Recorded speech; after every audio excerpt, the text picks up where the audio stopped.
Hey, evening everyone. We are on November 2nd, so this makes day 141 now here in Malaysia, and I really didn't do much of anything. So as you can see, I didn't film anything, but since this is a daily log, I just want to drop in and say, yeah, tomorrow we are taking off. So tomorrow we're going to start heading towards Port Dickson. We won't leave until probably the 4th, possibly the 5th, depending on what it's like getting a ticket. I did make one little last purchase before I left, which I was mulling over in my head for a while. Something became kind of obvious when I was doing my traveling is that you know, I had enough power banks and stuff like that to last for about 5 days in camping, which gave me total freedom, and which was super awesome. There was a few times I didn't want to leave the beach, but you know, it was like, but that's good. 5 days camping, 1 day of charging my devices at a hostel, taking a shower, all that stuff. That's great, but I even want to take that a little further because the closer and closer I get to the places like Australia and New Zealand, that's going to be straight hobo. There is not going to be any luxuries of having a bunk bed. There is not going to be any $8 hotels or $8 hostels out there. It's going to be expensive, and I'm going to barely be able to afford food. But they are also very camping friendly places. Australia, I'll be staying on the east side, avoiding the desert. But I will be basically going all strictly camping. So I need to be planning this and developing my gear more away from the luxuries of being under a roof and in a bed, and more towards the comfort of actually traveling. Now that I'm traveling by bicycle and I'm not traveling just by backpack and my shoes, the pannier bags and stuff affords me a little bit extra weight that I can carry around. Plus, I'm not hopping on airplanes, so I'm not worried about the 7 kilograms. I do take ferries, but you know, that's give and take on how they want to charge you. They usually always charge you for the bicycle. This next one I'll be taking will charge me for the bags and a flat fee for the bicycle, but it's ridiculously cheap for yeah. So anything I buy here and transfer over there, it's going to cost me almost nothing in weight. It can weigh a whole lot and only be a ringgit or two. Doug, my friend Doug from Planet Doug, has been helping me out on showing me the prices and everything. So yeah, I'm like, yeah, it's reasonable. So I did pick up one thing to make me a little more self-sufficient and more self-reliant. Was a solar panel. So this is the only second time I've seen this at Decathlon. I saw it one time in Decathlon, I don't remember which country it was, and I never saw it in another Decathlon after it. I've had one before like this from a place called Harbor Freights. Harbor Freights was a cheap tool, Chinese-made tools and stuff like that, but for cheap prices you could get tools. And they kind of remind me of Mr. DIY, almost the same type of quality and stuff. But yeah, Harbor Freight was the only place I picked something up like this. It's a solar panel. It's a tri-fold solar panel that you undo and you hang. You take your carabiner clips, which they come with too. And so it comes with the clips, and you hook this to the outside of your backpack. You can put the, let me do this real quick. I'll turn on a little flashlight here. So it's got like a little pocket in the back, you can see. I can put a smaller power bank in there, but I'm just going to get a longer cord. I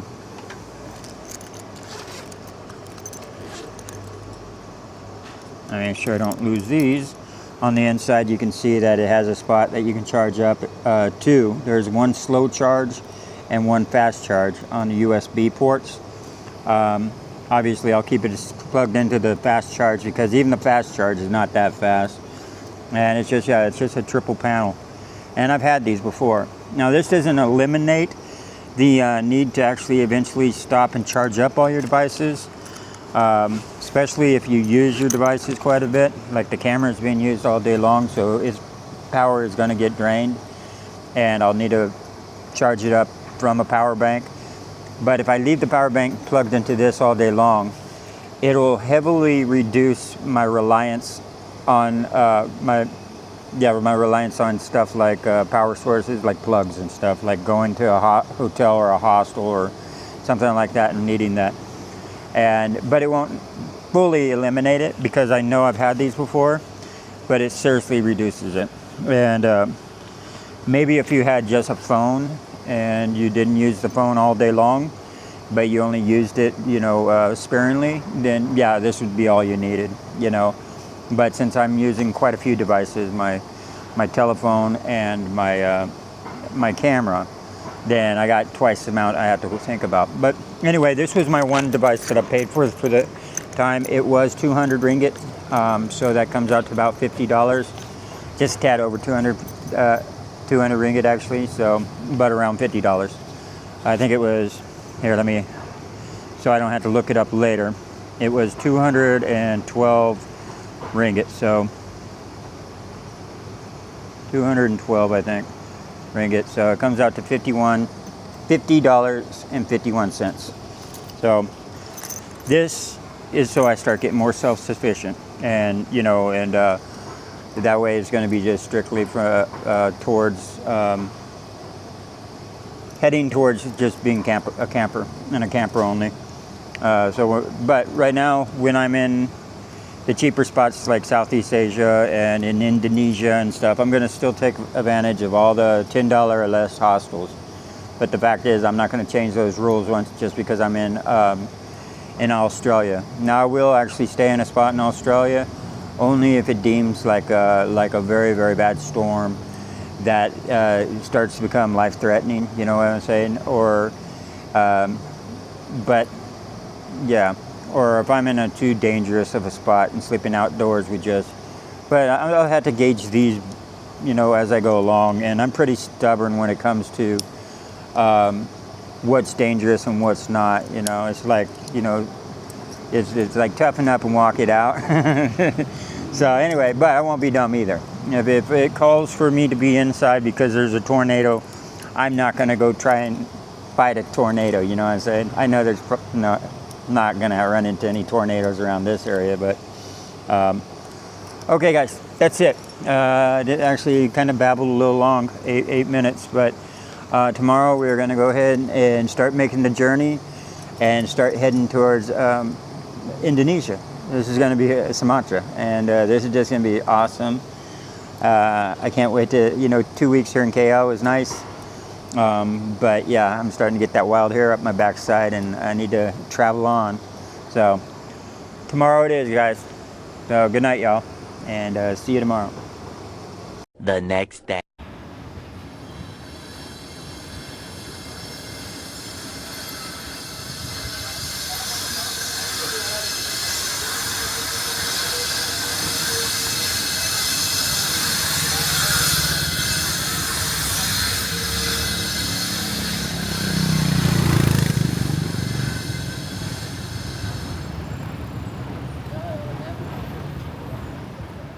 So I got my ticket. It was $8 or 8 ringgit and 80 cents, and I'm about ready to head out. And two good friends here, the two people that I've been with the most here in Kuala Lumpur before taking off, and yeah, they're here just to see me off. Irish and Doug from Planet Doug. All right.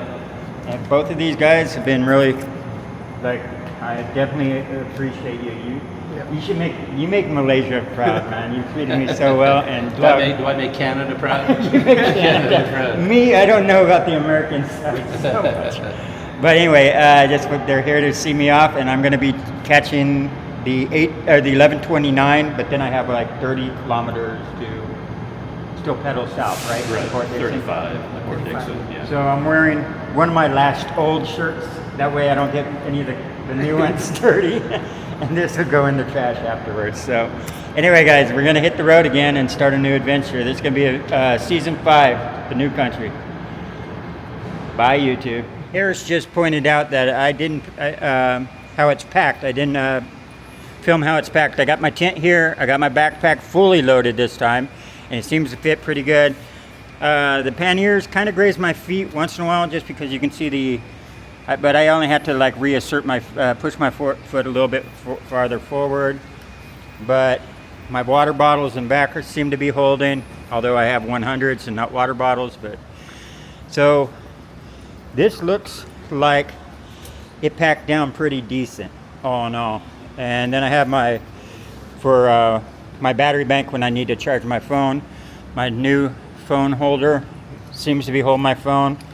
Irish did actually warn me that they can pop out. I think it's because this screw probably backs out a little. Yeah, and I got a water bottle holder down there. But anyway, yeah, this is Doug and Irish are both here to see me off. And yeah, it looks like it packs down good. So this is going to be a nice bike. And I noticed the 29-inch wheels, so much faster. So much easier once you get the load going. It was just like, you know, there's a big difference between 29s and 26s. So, all right, new adventure, people. Let's hit the road. So the train took us one stop down to KL Central station, and then dropped us off. It was only one stop. Irish tried to ask real quick, but it was like the bus was loading, or not the bus, the train was loading. And he says, yeah, but you have to transfer at KO Central. So me and Doug here are trying to figure it out, because online it still says there is a...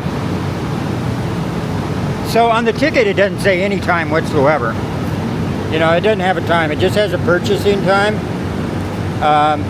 We do have where it shows that it goes from KO Central, where we're at right now, and then it'll continue on all the way down to Serembam, where I'm paid up to, right? Where I'm going to. Oops, there we go. So this is platform 6. It is the right platform. So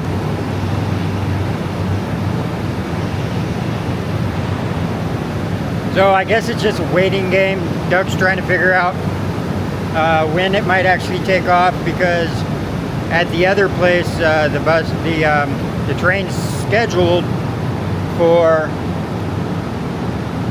the next one's scheduled for 12:50. Hopefully there's not a wait like that for this thing to take off. But I'm assuming that this one should be taking off pretty soon, hopefully. Once the doors open up, I'm going to load back up on this one. And yeah, because this is the right platform. This is really annoying. I scanned this to get the code, the schedule. Yeah. But even the schedule that they show you, unless you have a deep knowledge of the names of all the towns in Malaysia, Yeah. it's hard to figure out. Well, it does show that platform 6 here does go there. Yeah. The little thing up there, it doesn't really, and the schedule is timed there. The times are right there. So. Oh, okay, they have it listed Yeah. there. All right, we'll figure it out, guys and gals. It's just, it's the Planet Doug effect. We're stuck in the planet's orbit. So, yeah, we'll figure it out. We got this thing here. We got a schedule. We'll figure it out.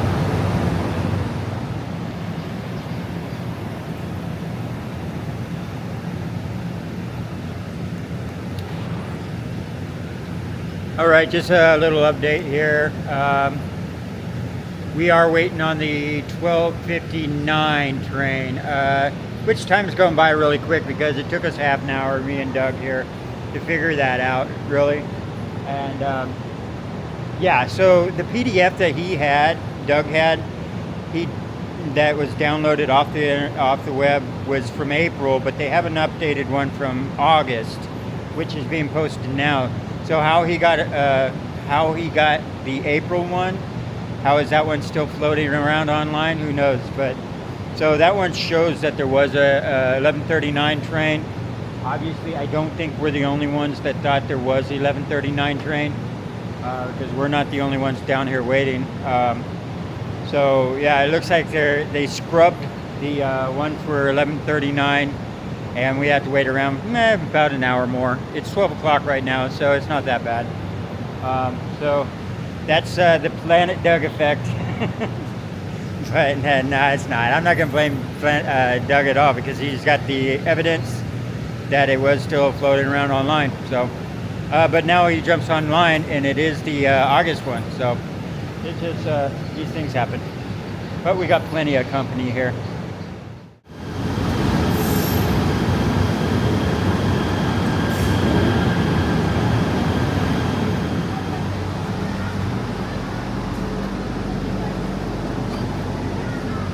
This is where Planet Doug's going to be getting off.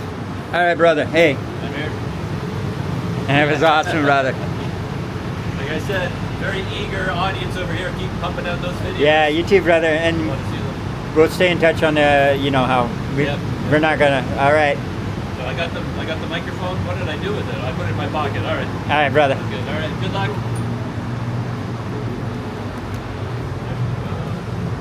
All right, season 5.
So I made it here to Serum Band, but two things. One thing is the rain wants to start up here. It's raining a little and everything, but it looks like that says the lift's not working. Well, it says the button's broken, which I'm assuming means the lift's not working. So I got to unload my whole bags. I'm gonna have to take this off, put it on, take this off, put it on, and take it down the steps. So yeah, there's obstacle number 1. And obstacle number 2 is gonna be that the fact is it's probably gonna rain on me while I'm trying to do the 30 kilometers. So but these are the things that pop up. The weather's really warm, so if I pedal in the rain, I'll probably just be without rain gear. Yeah, but I made it, so that's one good thing. A lot of construction going on this train one. This side worked. The elevator on that side worked. It's just the other side it didn't. So that's why my bags are still on my back on my bike. All right, well, I'm gonna start stripping it down.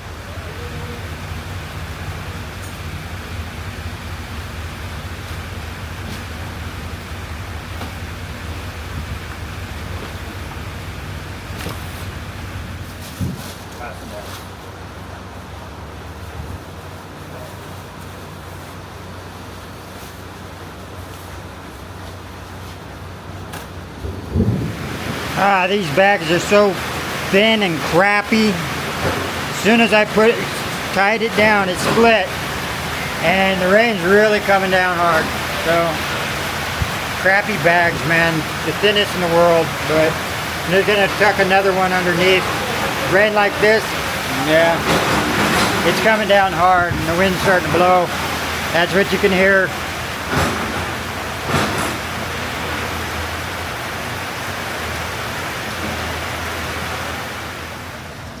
Well, it looks like the rain's letting up a bit. You can see, So I'm going to hit this. I couldn't find any way on Google Maps to actually get out of Seremban without actually taking main highways. So it just looks like I'm going to be back on the freeway, pushing in the wet, you know, on a busy road, which isn't the safest thing in the world, but I don't have any choice. That's how the roads run in here in Malaysia. So I just had to get on and hope that I make it there alive. So 33 kilometers. I'm going to go without my raincoat right now, hoping the rain will actually hold up for a while.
Spaghetti.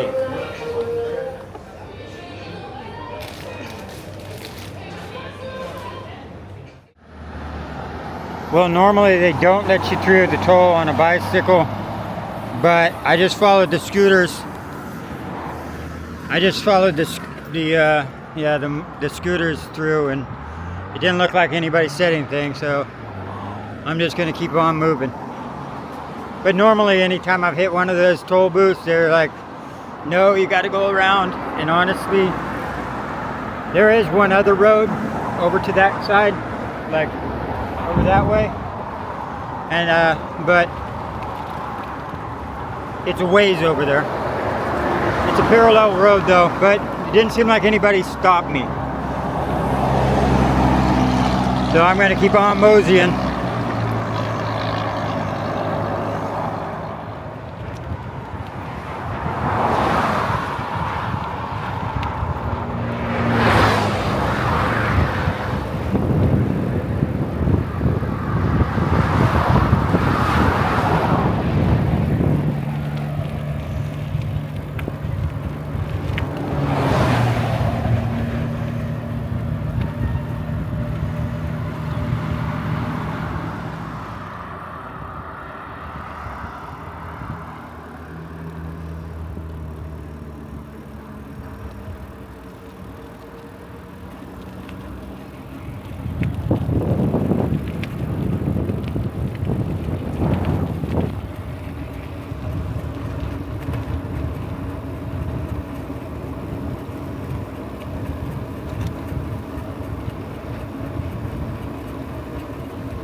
Well, I made it down to Port Dickson. It is 6:14 right now. I'm not quite to the ferry port. I don't know if they're still open. They might be open till 8. So I'm going to see if I can get the ticket now. And I'm kind of doing a rush job. If not, I'm going to go get a cheap hotel. I found a 40 ringgit hotel, or 38 ringgit. And if I can't get it today, then I'll get it tomorrow. But yeah, I made it to Port Dickson. No rain on me. I lucked out.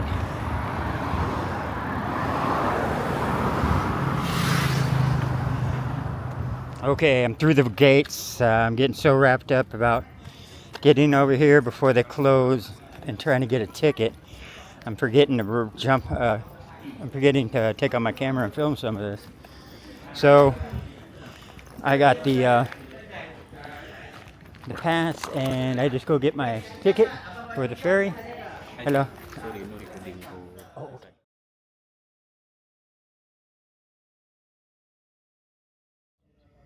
There we go. We got in. I got in the doors before closing, so I got 11 o'clock. I got to be here at 9 o'clock at the port to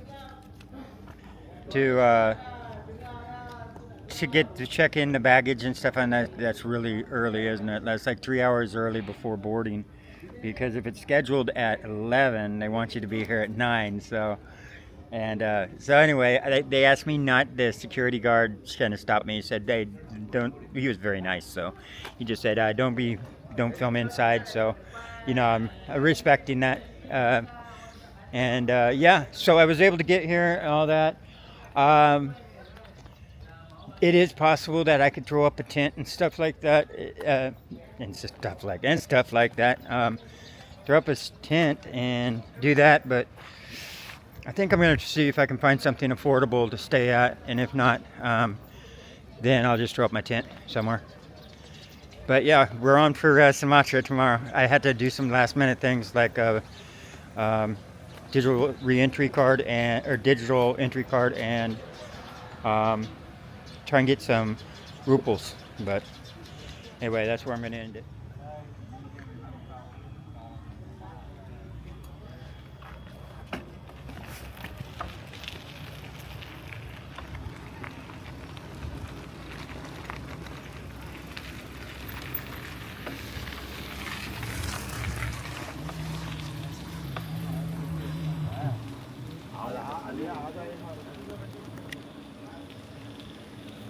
So I was able to locate a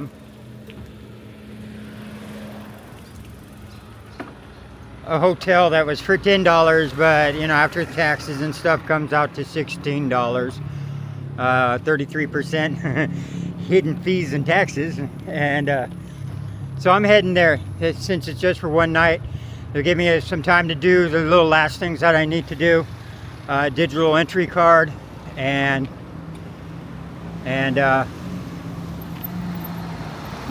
bank notice. That's one of the main things, is just make sure my account's active when I get there. So I'm going forward. Yeah, I'm heading over there now. If I can get across the street.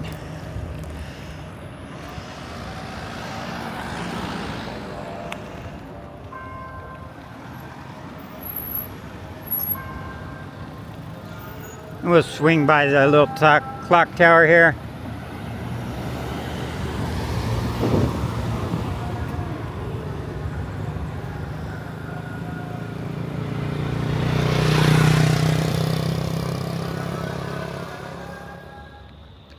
Well, I'm waiting to get into the Marble Hotel right here. It looks like it's a self check-in. Waiting on the security code and all this, all the fun stuff that's got to be done in a check-in. So they're asking me, do I have a bicycle? Yes. So anyway, this is just stuff I got to do to check in. I'm trying to get the code.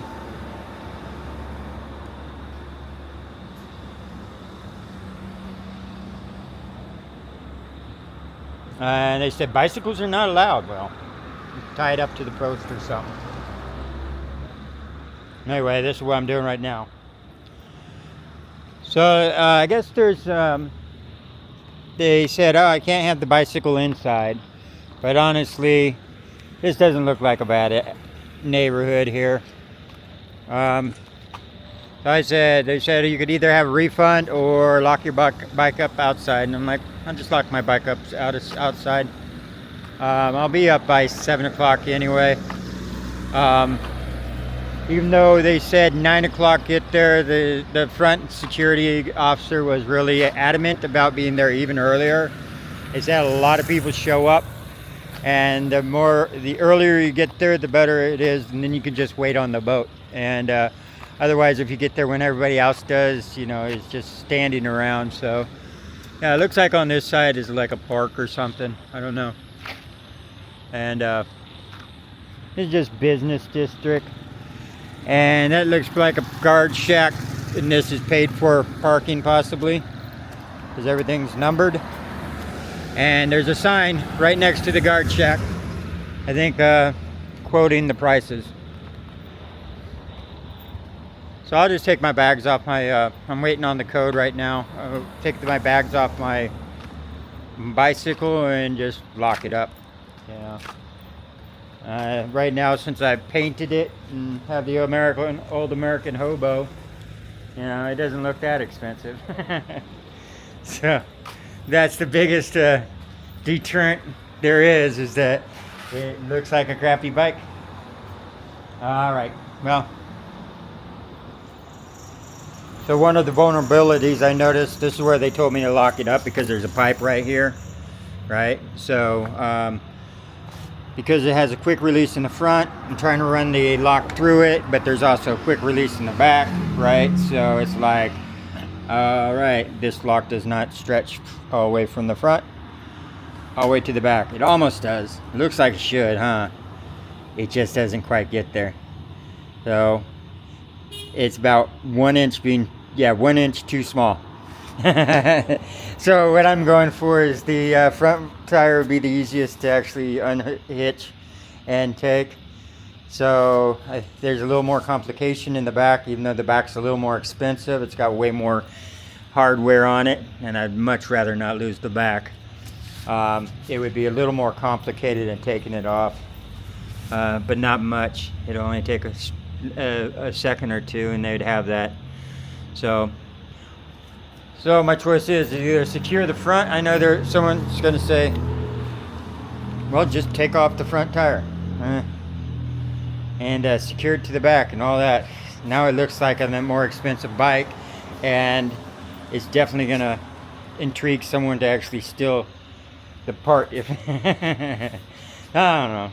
I'm just trying to lock it up so I can actually go to bed for a few hours, wake up, and come out. Yeah, I guess I could take off the front tire, put it in the back, lock it up, and do that, but it is what it is. I'm just going to hope that no one steals anything from it tonight. And it's still a $200 bicycle. Anyway, they gave me the code. I'm going to punch in and go up to the room. So I'll do a quick walkthrough before I end this video here. They got a lobby here. It's actually pretty nice little, I mean, from the outside being so bland, the inside's actually pretty nice. So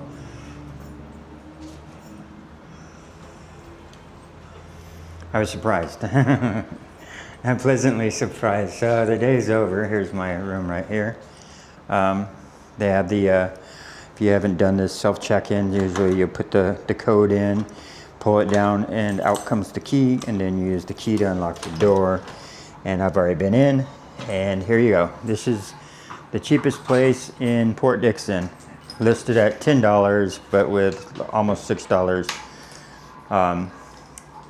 almost $6 in taxes and fees and stuff, but it's still the cheapest place in Port Dickson. So, and it's not bad. I mean, it's got the essentials in. It does have a working AC, but everything seems fairly clean and everything. So, you know, nice clean towels, linens, small little blanket. But that's it for me for the day, guys. This is, I'm splurging on this hotel. I could have did the camping and stuff, but when you're crossing the border, it's kind of like high anxiety. Not that you're getting caught for anything, you know, it's not like you're smuggling. It's just the all what ifs, because one country is you're on your last days. You don't have a whole lot of time before your visa's expired. At least that's the way I travel. I stay the whole amount of time. So one you basically need to get out of, and the other one you're trying to get into. And sometimes it's a lot of the what ifs, what could go wrong and all this stuff. Plus each one has if like every country was unisync, like together, where they all had the same procedures and the same requirements at every single border, then it would be easy, just because the crossing procedure for this border would be the same as the last country you're in and stuff. But it's not like that. Each one you have to, investigate and see, what do I need and everything. So tonight I still have to jump in and put in my notice that I'm going into a new country tomorrow, fill out the digital re-entry card, not re-entry, digital entry card for Indonesia, which you're not supposed to post any, earlier than 72 hours. So it has to be within that 72 hour, but not outside of it. They don't want you to post it a week in advance. And it's the same way with Malaysia. So I did rush a little. I got here and I noticed, I think they were closing at 8 o'clock. I think that's what it was kind of listed for. At least that's what their hours were kind of listed for. If you notice, there's no real hours listed. I'm just kind of going mostly by what Doug has helped me out with and stuff like this, because he's made this trip several times before. So it's, I have it pretty easy.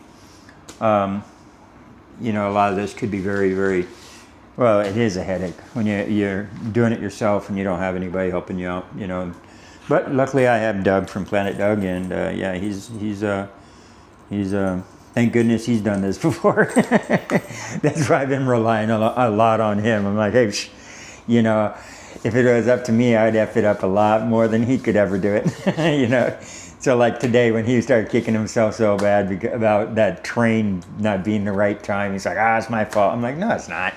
Man, I would have messed it up 100 times better, I mean, technically I could have double checked Doug, but it's Doug, I don't need to double check him. But anyway, I mean, Doug's a great guy. So yeah, so this is it. Tomorrow we're gonna start restarting season 5, or the 5th country, and I'm gonna, now that I have the C1 visa, this gives the opportunity with an extension. And actually, Doug said that you can go up to 2 extensions. That'd be like 6 months in a country. I'm not planning on doing 6 months though, but that's more than enough time for anybody to see all of Indonesia. I mean, it's basically like living there.